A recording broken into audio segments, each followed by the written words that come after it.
Welcome to the Practical Growth Podcast. I'm your host, E.B. Johnson, top writer on Medium.com, published author, and master practitioner of neuro-linguistic programming.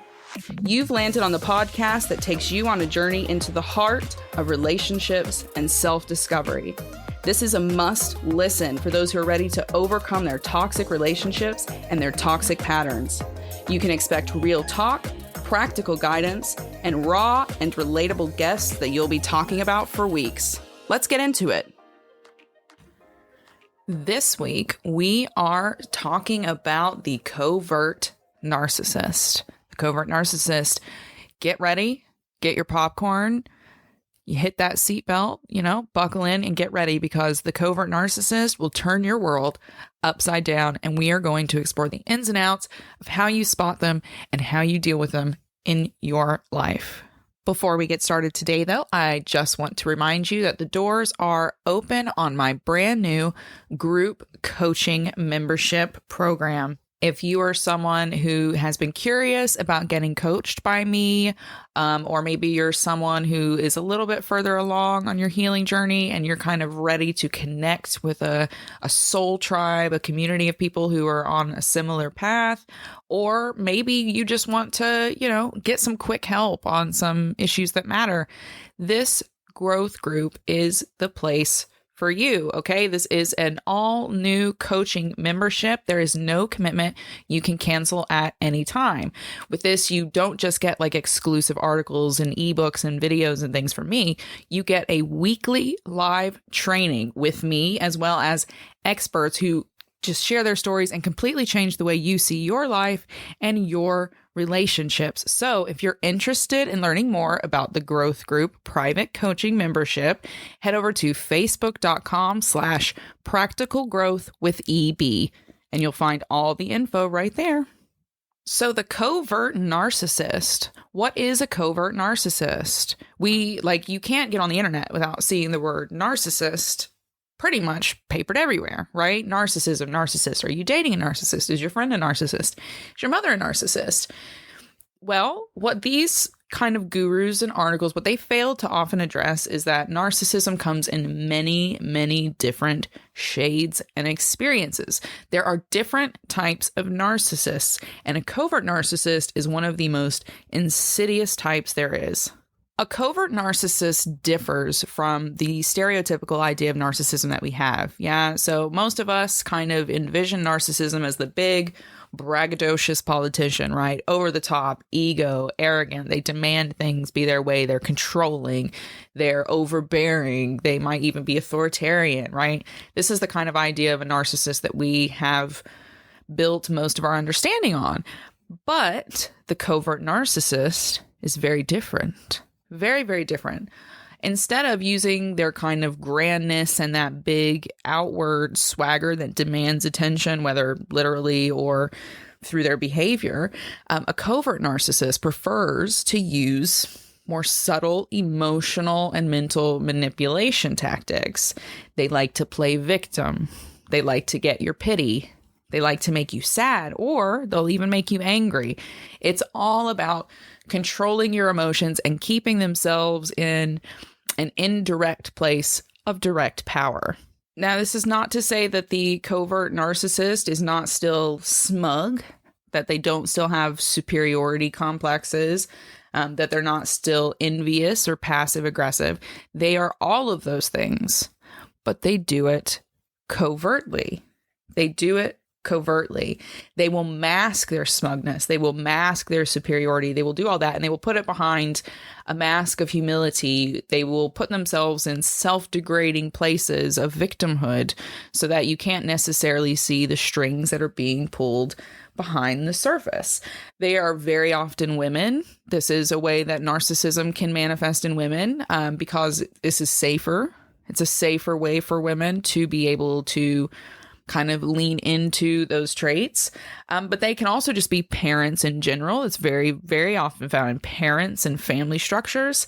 And you can also see it in insecure partnerships, and you can even see it in high-level leadership, right? Big politicians, religious leaders. You can see a crossover here between communal narcissism, and covert narcissism as well. And it's hard to truthfully and honestly identify the covert narcissist, especially when you are very, very close, pulled into their gravity, because they mask these traits. They mask these traits where the overt narcissist is someone who is very happy to be demanding and arrogant and even nasty if it suits their purpose. The covert narcissist is someone who will lean more into mirroring behavior. They will show you what you expect to see, what you want to see. They will even act out your best traits to yourself, right? Because that's what mirroring is. They are people who are able to put on that mask of sweetness, a mask of empathy, of compassion, of love, of happiness, of investment, of presence, when in fact, behind the scenes, all they're thinking is me, I. I'm the best one in this room. Everyone should be doing what I think. And guess where that's all rooted? Insecurity. If you've been following me for a long time, or if you read a lot of my things on Medium, then you have seen me not just write, informative pieces about covert narcissism, but you've heard me talk about my own experiences with covert narcissism because, I've got some doozies, some real doozies. That's because my mother was a covert narcissist. She was a textbook stereotypical covert narcissist. And she was so good at what she did, that I didn't even realize it until she was dead.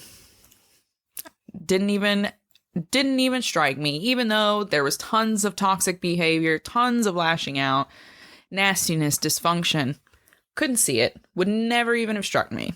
Would have been happy to slap narcissist on any other kind of really nasty, negative person, but I never would have suspected that my own mother was a relatively malignant covert narcissist. Now, I think you should probably know a little bit of background before I go into these experiences with my mother, but my mother had a very traumatic, very, very hard, rough childhood. She was exposed to a lot of sexual abuse, mental and physical abuse, emotional abuse. By the time she was 16, she was basically living on her own, trying to do the right thing, hard as it was. Rough time. She grew up in Kansas. It's a whole thing. My mother went into her role as a mother with very good intentions. She wanted to give her children, at least at the surface level, better than what she had. She verbally was really adamant that she wanted her children to have a full and healthy existence, and she paid a lot of lip service and a lot of outward action toward making herself look like that mother.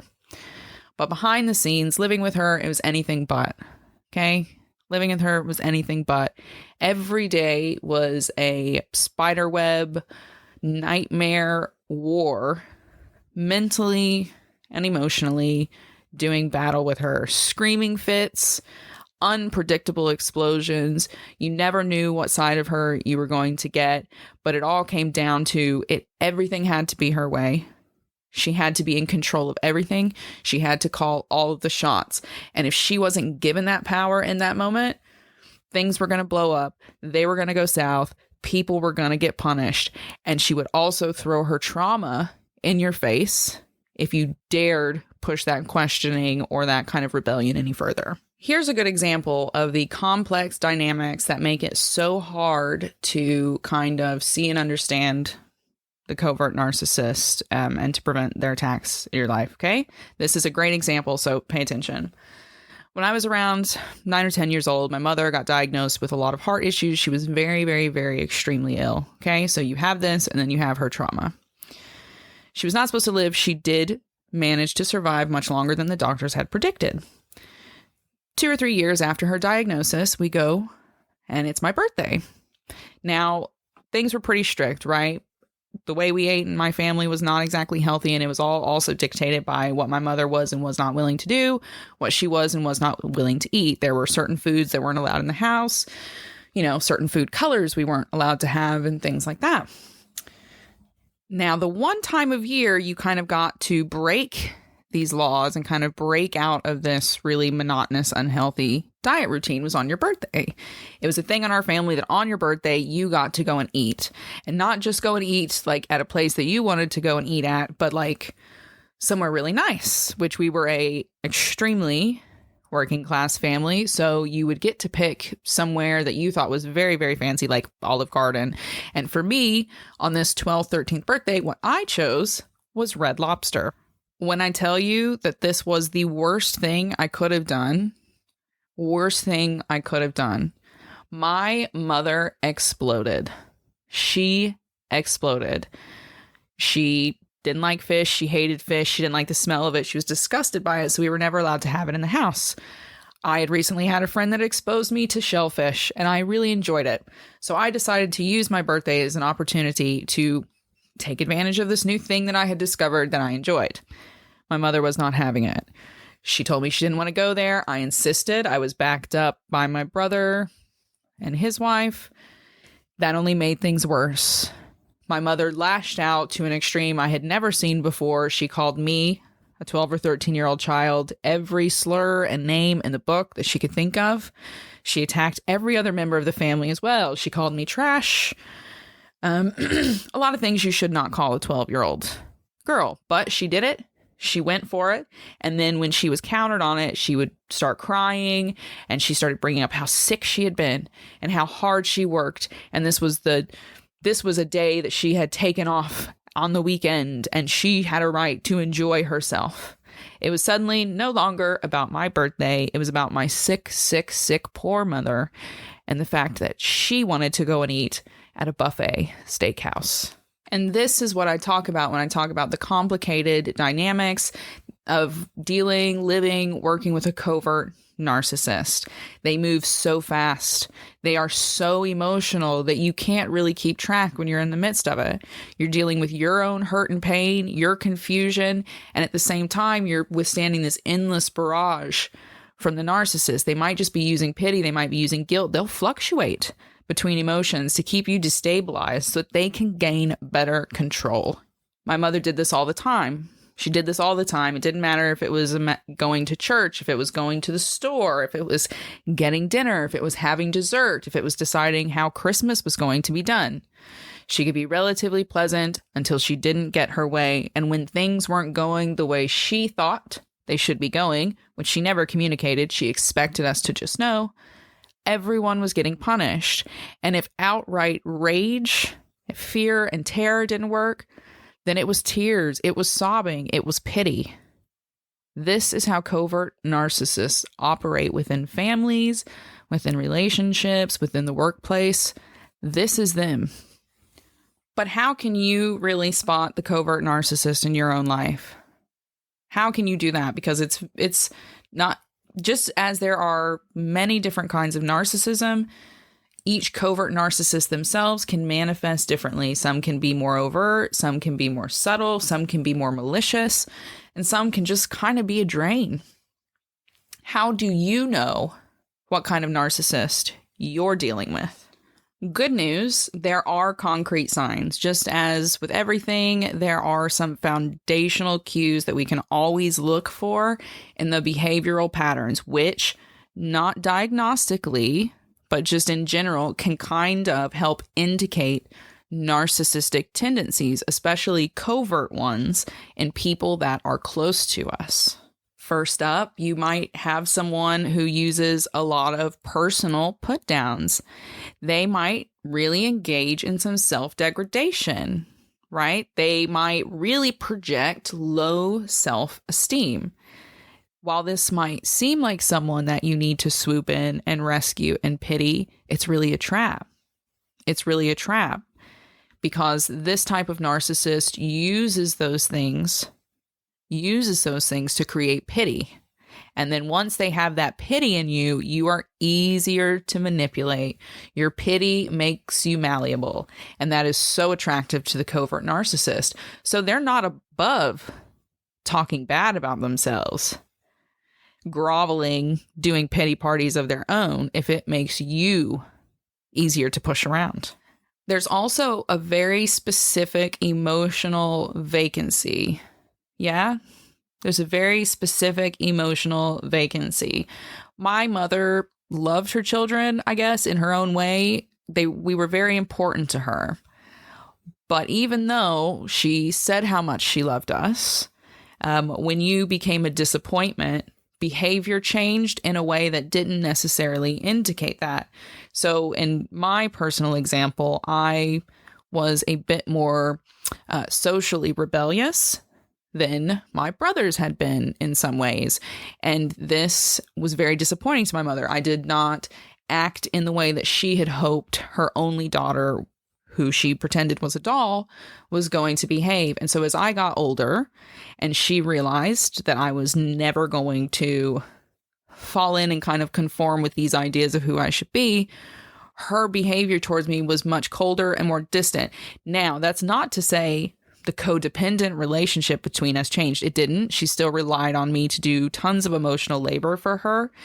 She still had a lot of demands, expectations, judgments. You know, she was on the phone every day. She was texting every day. But it was much more about her and less about fostering a true parent relationship. There was an emotional vacancy there. And the only time I really saw that slip, from the time I was a small child to my young adult years, was when I left the country. And she broke down and she sobbed and sobbed and sobbed and hugged me and told me how much she loved me.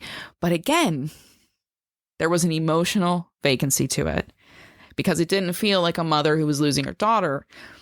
It felt like a woman who was losing a very expensive bag that she had invested a lot of money in. Now, number 3 here, you also need to look out for someone who plays innocent, okay? They play innocent. They will coerce, manipulate, entangle. They do all of these just like passive-aggressive, nasty things. But the covert narcissist will never, ever, ever, ever, under any circumstances, take any significant personal responsibility. Now, you might be saying, well, yeah, that's all narcissists. But it's not, because your more traditional kind of overt narcissist, they will happily take the blame for something if they can then blame you for it. So they might yet say, yeah, I did that. I spoke badly to you, but I wouldn't have done that if you didn't provoke me. The covert narcissist will never do that. They will never do that. If you try to make them take accountability, it will always be your fault. It will be anyone else's fault. It will be society. It'll be a bus breaking down. It'll be the way a cloud looked at them. It will be anything but them. So there is never any making a covert narcissist take any kind of serious accountability in which they change. 4 is a big one. The 4th sign is a really, really big one. And I try to talk with my clients about this quite a bit. But envious behavior, kind of even bordering, you can go into prideful with this kind of, I am the best and I should have the best. Now, a covert narcissist won't necessarily come out and say that, right? So they'll just tear people down. That's what you will see. They envy everyone and everything that they perceive to be doing better than them in any way. It doesn't matter if it's subtle. It could be someone has fingernails half an inch longer. That will be an issue. Okay, that is how they work. They have to be the best. So a covert narcissist, instead of projecting themselves as the best, will just start tearing other people down. Their judgmental nature comes out. They'll backbite. They'll sit around the kitchen table and Okay, this is how they make themselves look bigger and better without going above and beyond and doing all of that arrogant, over-the-top antics. Passive-aggressive behavior and subtle smugness as well. All of that is very much trademarked to the covert narcissist. The narcissists that the internet's kind of taught us about, they are, those big kind of braggadocious kind of narcissists, and they're not going to do subtle smugness. They're outright smug, okay? But a covert narcissist isn't going to do this. Again, it's that judgmental, behind-the-back behavior. They'll make snide remarks. They'll stonewall you with silence. They'll start rumors to completely destroy somebody. Okay? This is the covert narcissist. They are still smug. They are still aggressive, but they do it passively. They do it in the shadows so that they can play innocent, play the victim, and stay in control no matter what. So for anyone to be a narcissist, they have to lack empathy. But the covert narcissist, this gets a bit more creative, okay? And I have to explain it like this. Empathy is not showing up and being kind to someone, being a shoulder to cry on. It's not just that, okay? That's acting compassionate. Empathy is truly feeling the emotions, the pain, the experience of the other person because you've connected with that emotional place and you've been through something similar. Okay, you have an understanding. It comes down to understanding and feeling that the other person is feeling. Okay, this is true empathy. And narcissists are not capable of it to that extent. They can absolutely mirror it, especially if it's someone that they are supposed to care about, especially if it's someone that they want to gain power over. But when push came to shove, they would always choose themselves. They would choose their happiness, and they would discard you if that meant that they would get a better life or a better future for themselves. And that's not really empathy. They can act compassionate, but they can't really have that same experience. They can't connect with you on that same emotional level. They're always in a detached plane of their own, emotionally, mentally, physically present in their own existence, their own thoughts, their own way of seeing things. And again, I can use my mother here as a great example. She was kind. She was kind in her own way. She was, in a lot of ways, kind of almost more kind to people outside of the family, but she lacked a true empathy. And so that is to say that if one of us got into serious, horrible trouble, there was going to just be crazy punishment, right? Crazy punishment. And she would still be there. She would still show up and be mom. She didn't, cut any of us off or, walk away from any of us, because then she would have been violating the role she was hiding behind. But she never tried to understand. She never tried to understand what could have led us there. There was always a judgment and a lack of real empathy when it came to the pain we were in, the mistakes that we had made.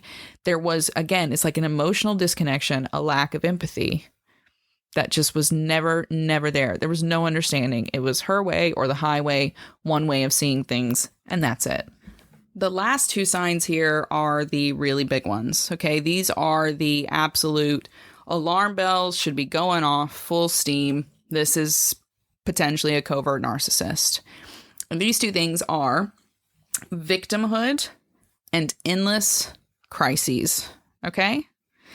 The covert narcissist gains most of their control by playing the victim and by having a million fires that everyone else in the world always has started and always has to put out for them.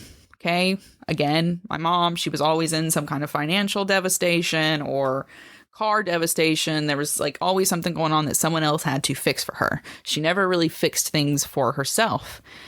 And that allowed her to maintain control. Who's going to run away from your mom when you think she's helpless and you have to provide a car for her, or you have to provide a roof over her head, or whatever it is? You're not, right? You're not. So a covert narcissist, instead of just demanding that you do what they want or being an outright controlling bastard, they will allow their lives to fall apart. They'll set themselves up for total failure so that everyone else has to do all the hard work for them. And that's extremely insidious, and it's extremely manipulative. Fine, those are the signs, right? Those are the signs. That's all good and great. But a lot of you listening will already be at the point in your life where you're like, EB, I know. Yeah, I know that I have a covert narcissist. I know my mother is a covert narcissist. I know that my grandmother, my father, my partner is a covert narcissist. Yeah, I'm trying to figure out what to do about it. As you know, I don't like to leave you without solutions. So this is what you are going to do if you are dealing with a covert narcissist in your life, or you get any covert narcissist on the horizon. Number one, anytime you communicate with them, you need to lean into the word we. We. Avoid using I and use the word we as much as you can. There has been some research that shows that when it comes to communicating with a narcissist, using the word we can be a lot more effective because it forces them, in many cases, to build that association with their experiences, their issues, their problems, their hurts, and what we are going through. So anytime you have to talk to this person, say, we have a problem, we have an issue, we have a question. Use we as frequently as you can, even if it feels silly. Use we to force them to have a little bit of compassion, to at least have a little bit more perspective than they currently have. For number 2, you may want to get out a pen and paper, okay? Because for number 2, you're going to use your ABCs. That is right. When you are communicating with a narcissist, there is a very straightforward pattern for you to use, and that is your ABCs. First, you need to focus on addressing the effects their behavior is having. So you need to talk about how you're being affected by their behavior. You want to talk about the physical effects. It make your heart race. I can't sleep at night. I can't eat. I'm getting sick. All of these things really drive home how your body, your mind, your spirit are being affected by this constant manipulation, the crisis, the energy, all of it. Okay, that's the first step. Next, you're going to address the behavior. Okay, that's the B and ABCs. You're going to address their behavior. You've made it clear how you're being affected. So now you're going to describe to them how their behavior is causing those effects. Now you want to avoid aggravating language here. You want to avoid blame language.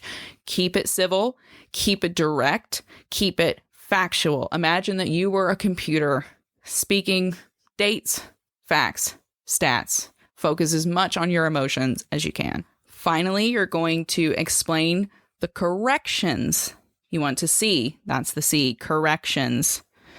So now that you have explained how you feel, explained what's made you feel that way, you need to describe what corrections you would like to see made. And that has to include yourself.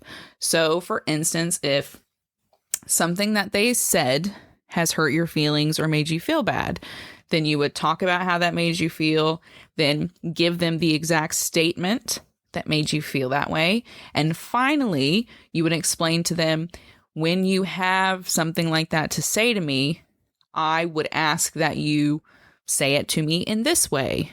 And when I have something to say, agree to come to you and say what I need to say in this manner. That will differ from person to person, couple to couple, narcissist to narcissist, but this is how you build a framework to communicate your needs and the corrections that you want to see in a relationship with a covert narcissist. Outside of those communication points, there's some different actions that have to be taken because let's be honest, most narcissists, they're not going to be open. They're not going to be open to the communication. So 1 and 2 is great if you are working with a narcissist who is a bit less over the edge, as it were, but it's not going to work in every circumstance. So the next step that you've got to take is you've got to stop rewarding their bad behavior. You got to stop. You got to stop showing up to put out their fires. You got to stop answering the phone. You got to stop playing their mind games and allowing them to put blame onto you. Their life is their life. Your life is your life. You're not responsible for it. Stop doing emotional labor for them because they ask you to do it. When they hurt you, when they manipulate you, you put space between the two of you. You limit the access that they have to you. This is how you teach them, here's the line. You cross the line, you don't have access to me, period. The fourth approach here is it's really so important. It's so important, and it's the number one point that I drive home to all my clients, all of my readers, and I will drive it home here to you right now as well. Do not, under any circumstances, fall into the change trap. Do not fall into the change trap. You can't do it. You cannot do it. You will never change them. You will never heal them. You will never fix them. You will never show them the light of day, especially not if they're like a real deal diagnosed narcissist, which covert narcissists are even harder to diagnose. Sorry to tell you. You're not going to change them. They are who they are. You are who you are. You can change yourself. You can enlighten yourself. You can want to be better.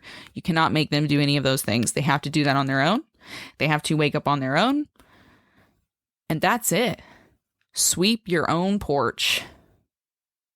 There's nothing you can do about who they choose to be, who they've become, the path that they've gone down. And the greatest gift you're going to be able to give yourself, one of the best ways you can protect yourself from their manipulation and their bad behavior, is to understand that you will never change them.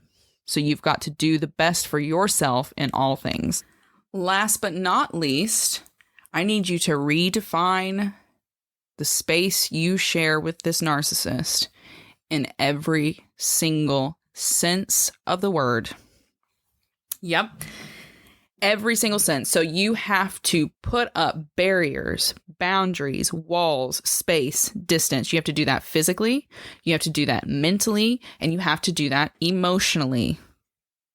They will attack you from every angle. The covert narcissist pulls your strings from every single angle. And just when you think you've gotten away, they'll come up with a new creative tactic to wheel you right back in. So you've got to put up space, set boundaries. When you leave a hangout session with them, turn your phone off. Block their number for the next 8 hours if that's what you've got to do. Block them on social media for 8 hours if that's what you've got to do. There's apps that'll do that for you. Okay, you've got to have space. You can't give them the leeway to come in and out of your life whenever they want, to wrench around and screw around with your mental and emotional health. It's not fair, it's not safe, and you'll never be happy that way. So if they can't clean up their act, they can't respect you, then you put distance between you and the covert narcissist, because make no mistake, a covert narcissist is just as dangerous as any other narcissist you'll face in this life. And that's it for this episode of the Practical Growth Podcast. That is our covert narcissist episode. What did you think?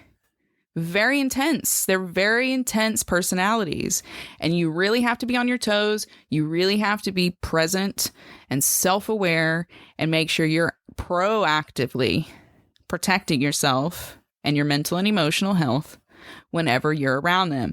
Covert narcissists don't operate like regular narcissists. They don't need to stand right on top in the light. They prefer to hide in places of domesticity. They prefer to hide in the shadows where they can passive-aggressively control things. They prefer to hide in their trauma and their pain. And that's where they live, and that's where they'll drag us down if we allow them to. Is that what you're going to do? Or are you going to take steps now to make sure you're living the life that you want to live on your terms? Thank you so much for being here this week. I really hope that this has helped you in some way, or it's helped clarify something for you, or it's at least shed some light on an issue that you're having in your life. If you enjoyed the episode, why not leave a 5-star review?